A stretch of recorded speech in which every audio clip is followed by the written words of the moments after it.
विद्यार्थी मित्र हो, आपण अभ्यासत आहोत ओळख सूक्ष्मजीवशास्त्राची हा पाठ.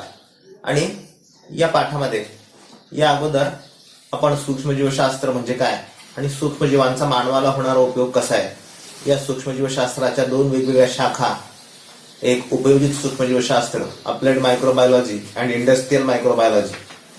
उपयोजित सूक्ष्मजीवशास्त्रामध्ये काही आदिकेंद्रकी आणि दृश्य केंद्रकी सूक्ष्मजीवांचा उपयोग करून त्या सूक्ष्मजीवांशी संबंधित विकरे, प्रथिने, त्याचबरोबर काही संप्रेरके आणि उपयोजित अनुवंशशास्त्र या सगळ्यांचा रैनवीय पातळीवर जैवतंत्रज्ञानामध्ये अभ्यास केला जातो.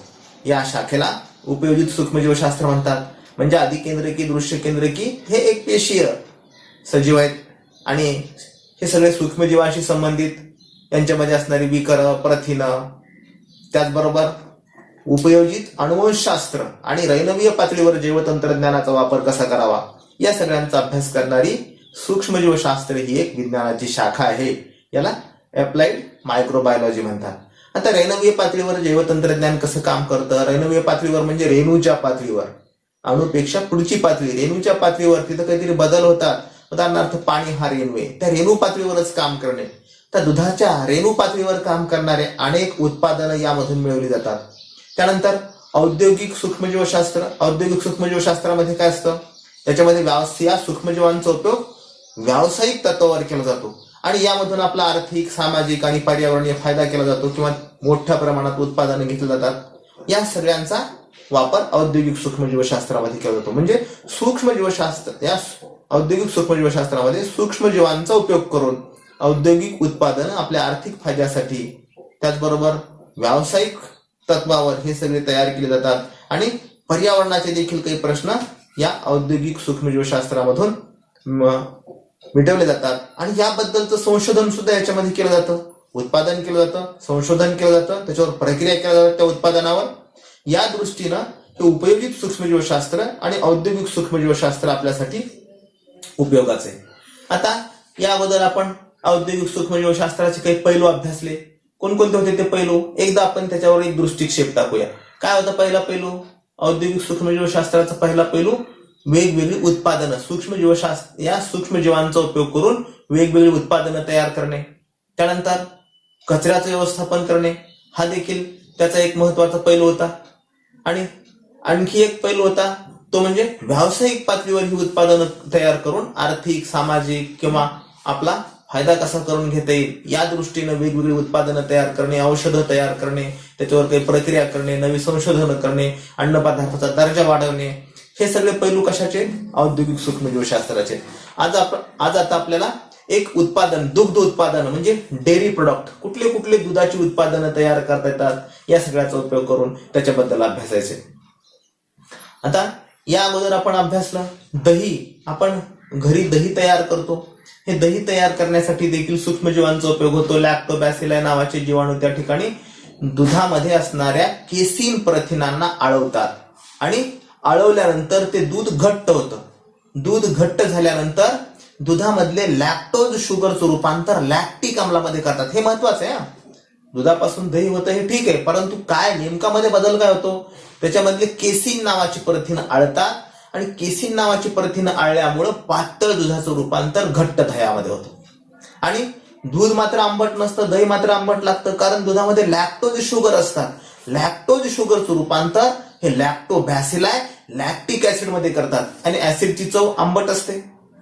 म्हणून मधुर दुधाचं रूपांतर किंवा गोड दुधाचं रूपांतर आंबट मधुर दह्यामध्ये होतं. त्याचबरोबर डायसिटिल सारखी काही गंध देणारी, त्याचबरोबर वैशिष्ट्यपूर्ण चव वाढवणारा पदार्थ मध्ये तयार होतो. काही कार्बनी संयुग तयार होतात आणि दुधापासून दही तयार होतं.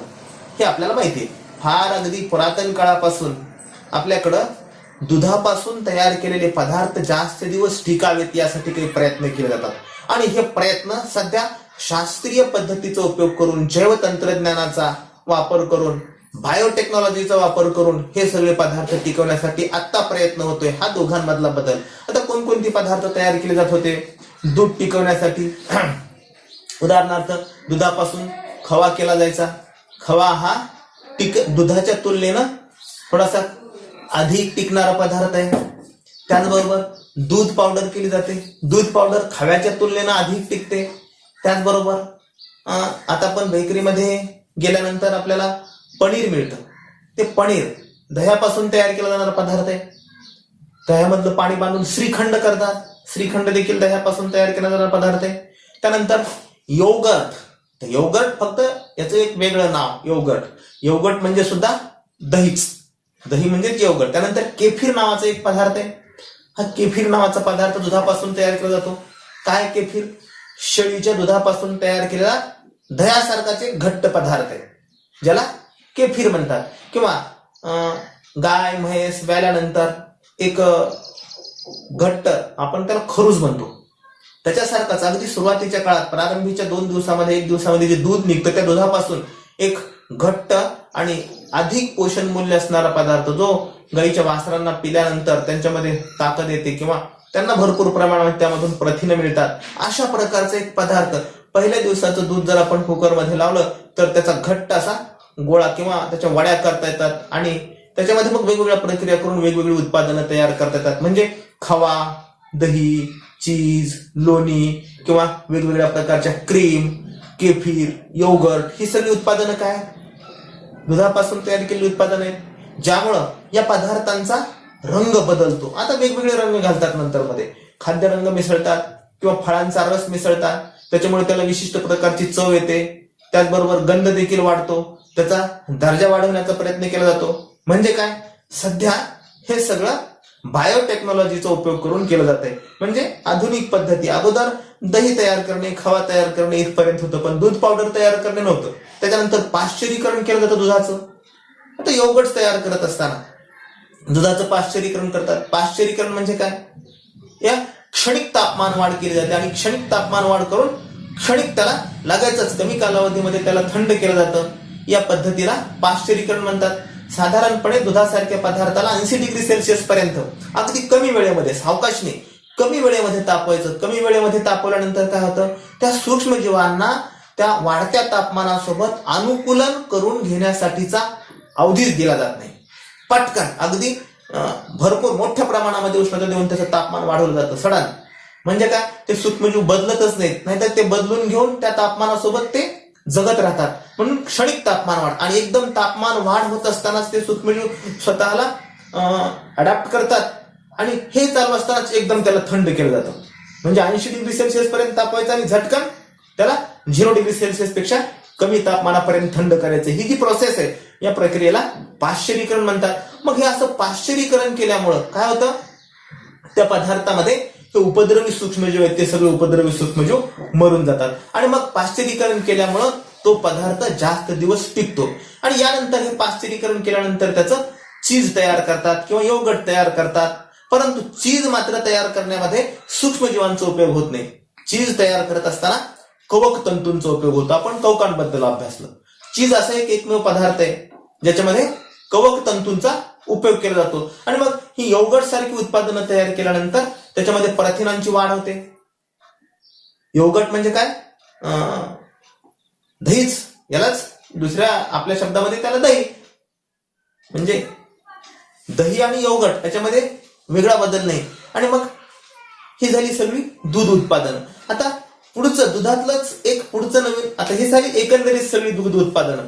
याच्यामध्ये नेमकं काय होतंय हा बदल महत्वाचा. हे लॅक्टोबॅसिलाई लॅक्टोबॅसिलाई महत्वाची भूमिका बजावतात आणि लॅक्टिक ऍसिडचं रूपांतर लॅक्टोज शुगरचं रूपांतर लॅक्टिक ऍसिड मध्ये करतात. डायसिटिल सारखे पदार्थ तयार होतात. गंध वाढवतात, दर्जा वाढवतात, चव वाढते. हे झालं दुग्ध उत्पादने. त्यानंतर पुढचा मुद्दा आहे योगर्टची उत्पादनं. म्हणजे योगर्ट म्हणजे काय याच्यामध्ये सुद्धा या योगर्ट हा दुधापासूनच तयार केलेला एक पदार्थ आहे. याच्यामध्ये लॅक्टोबॅसिलाई जीवाणूंची मदत घेतली जाते आणि शिवाय जसं दही तयार करताना लॅक्टोबॅसिलाई वापरतात तसं आणखी त्याच्यामधलं पोषण मूल्य वाढवण्यासाठी प्रथिनांचं प्रमाण वाढण्यासाठी त्याच्यामध्ये दूध पावडर मिसळतात. दूध उत्पादनामध्ये तयार केलेलं दूध पावडर आहे. या दूध पावडरला त्या योगर्ट मध्ये मिसळतात आणि योगर्ट मध्ये दूध पावडर मिसळल्यानंतर मग हे अगोदर कसं करतात दूध तापवतात. चांगलं तापवणे म्हणजे उकळणे. दूध तापवतात किंवा उकळतात आणि उकळून त्याला कोमट करू दिलं जातं आणि कोमट केल्यानंतर त्याच्यामध्ये जीवाणू मिसळतात. कुठले? एक स्ट्रेप्टोकोकस थर्मोफिलिस आणि लॅक्टोबॅसिलाई डेल्ब्रुकी, हे दोन जीवाणू. स्ट्रेप्टोकोकस थर्मोफिलिस आणि लॅक्टोबॅसिलस डेल्ब्रुकी नावाच्या जीवाणूंचं पावडर असतं. हे एकाच एक प्रमाणामध्ये, म्हणजे जेवढं स्ट्रेप्टोकोकस थर्मोफिलिस मिसळले तितकंच लॅक्टोबॅसिलस डेल्ब्रुकी मिसळतात. या जीवाणूंचं एकाच एक प्रमाण त्याच्यामध्ये मिसळतात, ज्यामुळे काय होतं, त्याच्यामध्ये प्रथिनांचं प्रमाण वाढतं. आणि हे स्ट्रेप्टोकोकस थर्मोफिलिस हे काय करतात, लॅक्टिक अम्लामध्ये रूपांतर करतात.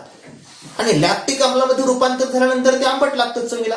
त्याचबरोबर त्याच्यामधले जे केसिन प्रथिन आहेत, हे केसिन प्रथिन आळतात. आणि केसिन प्रथिन आळल्यानंतर ते एक जेल सारखं होतं, म्हणजे त्याला चिकटपणा येतो. डिंक कसा असतो किंवा मध, बघा लोणी कसं असतं, आपलं दुधापेक्षा लोणी थोडं चिकट असतं किंवा मऊ असतं. असा जेल सारखा पदार्थ तयार होतो. कशामुळं? या स्ट्रेप्टोकोकस थर्मोफिलसमुळं.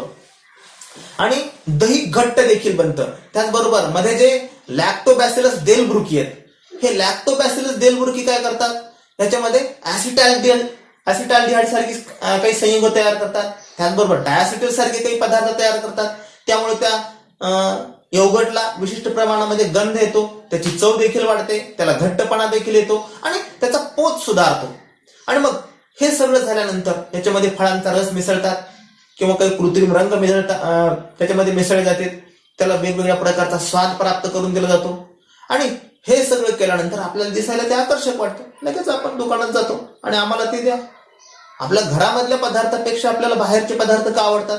कारण याच्यावर ह्या सगळ्या वेगवेगळ्या प्रकारच्या प्रक्रिया केल्या जातात, कृत्रिम रंग मिसळले जातात, फळांचे रस मिसळले जातात, त्याची चव वाढवली जाते, त्याचा आकर्षकपणा वाढतो. आणि घरातल्या पदार्थापेक्षा ते चव वाढवण्याचं कारणच हे थोडंसं जैवतंत्रज्ञानाचा उपयोग करून, पूर्णतः ते कृत्रिम नाही, जैवतंत्रज्ञान म्हणजे. आणि हे जैवतंत्रज्ञानाच्या माध्यमातून सूक्ष्मजीवांचा उपयोग होतो. म्हणजे सूक्ष्मजीवांच्या मदतीनं दुग्ध उत्पादने तयार करण्यासाठी या तंत्रज्ञानाचा उपयोग केला जातो. आता उदाहरणार्थ आपण महाबळेश्वरला गेलो होतो. तिकडे गेल्यानंतर आपल्याला आपल्याकडे नसणारं एक फळ दिसलं. कोणतं?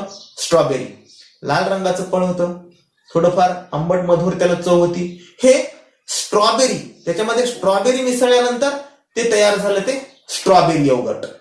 त्याचं नाव स्ट्रॉबेरी योगर्ट. त्याला रंग देखील तसाच येतो स्ट्रॉबेरी सारखा, थोडा गुलाबी रंग होतं ते तयार त्याचं, त्या योगर्टचं. त्याच्यानंतर केळी मिसळतात. केळीचं योगर्ट तयार झाले की त्याला बनाना योगर्ट म्हणायचं. मग ते खायला आपल्याला केळीसारखं लागतं. किंवा या योगर्टचं पाश्चरीकरण करतात. परत पाश्चरीकरण करणे म्हणजे काय? त्याला क्षणिक तापमान वाढ करणे, पुन्हा त्याला थंड केलं जातं. त्याच्यामुळे काय होतं? पाश्चरीकरण केल्यामुळं हे जास्त काळ टिकतं. शिवाय जास्त काळ टिकून त्याच्यामध्ये प्रोबायोटिक गुणधर्म वाढतात. आता प्रोबायोटिक म्हणजे काय? ही जी दुग्धजन्य पदार्थ तयार केले जातात, या दुग्धजन्य पदार्थांनाच कशाचा? सूक्ष्मजीवांचा वापर करून तयार केलेली दुग्धोत्पादने म्हणजे प्रोबायोटिक्स. आणि या प्रोबायोटिक्सचा गुणधर्म काय असतो? हे प्रोबायोटिक्स आपल्याला माहितीये, दूध हा सर्वात नाशवंत पदार्थ आहे, दूध लवकर खराब होणारा पदार्थ आहे. आणि म्हणून दुधाचा टिकाऊपणा वाढवण्यासाठी सूक्ष्मजीवांचा उपयोग करून तयार केलेल्या दुग्ध उत्पादनांना प्रोबायोटिक्स उत्पादन म्हणतात. आणि असे प्रोबायोटिक गुणधर्म वाढवले जातात. कशाचा उपयोग करून? सूक्ष्मजीवांचा उपयोग करून. अशाच प्रकारे लोणी सुद्धा तयार केलं जातं. आता लोणी आपण घरामध्ये लोणी म्हणतो, परंतु बाहेर गेल्यानंतर त्याला क्रीम म्हणतात. हे लोणी तयार करण्याची प्रक्रिया देखील याच दुग्ध उत्पादनांचा भाग म्हणून आपल्याला पुढचा भाग सांगता येईल. लोणी, याच्यामध्ये लोण्याचे दोन प्रकार आहेत. एक आहे स्वीट क्रीम आणि दुसरं कल्चर्ड क्रीम. स्वीट क्रीम म्हणजे काय? थोडं चवीला गोड असणार. आणि कल्चर्ड म्हणजे काय? कल्चर्ड म्हणजे कृत्रिम पद्धतीनं तयार केलं, ज्याच्यामध्ये लॅक्टोबॅसिलायचा मोठ्या प्रमाणामध्ये वापर केला जातो. आणि कल्चर्ड क्रीम मध्ये हे सूक्ष्मजीव वापरले जातात मोठ्या प्रमाणामध्ये. आणि मग हे कल्चर्ड क्रीम, आपल्याला क्रीम रोल मिळतो बाजारामध्ये, बेकरीमध्ये गेल्यानंतर, किंवा पावाला लावून त्या ब्रेडला लावून क्रीम खायला देतात. आणि हे चवीला देखील चांगलं वाटतं. शिवाय विशिष्ट प्रकारचा रंग असतो.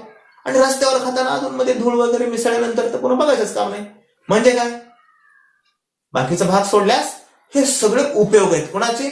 सूक्ष्मजीवांचे. आणि या पद्धतीनं जैवतंत्रज्ञानामध्ये सूक्ष्मजीवांचा वापर करून ही सगळी उत्पादनं मिळवली जातात. त्यानंतर पुढचा मुद्दा नंतरच्या तासामध्ये.